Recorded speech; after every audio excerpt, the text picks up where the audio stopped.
يا مرحبا اخوي احمد، شرفتني. معاكم سعد عبد العزيز المكنزي من السعوديه، مشارك في فئه التشيكانو الفيكلا. هذه الدراجه سوفتير ديلوكس 2006، فول كستمايز، لاي فريم، كيبلس، وفيها كثير من التفاصيل تجمع بين عده الوان، بين الكروم والذهب. الذهب عيار 24. فيها تفاصيل كثيره صراحه، من كل زاويه تقدر تشوف اشياء مميزه فيها.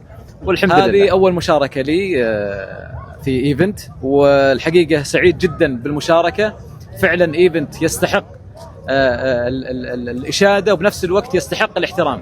يعني الواحد ما يجي هنا الا وهو لابد انه يكون جاهز. التنظيم جدا جدا ممتاز، لا من منظمين، لا من رحابه صدر، لا من شعب، لا من تجهيز، لا من كل شيء. الحمد لله ما نقصنا والله اي شيء. اللهم لك الحمد. الحمد لله، وباذن الله ان شاء الله عساها تدوم ان شاء الله ودائما. باذن الله معاكم كل سنه ان شاء الله. مالك الفوز يا امين وياكم. الله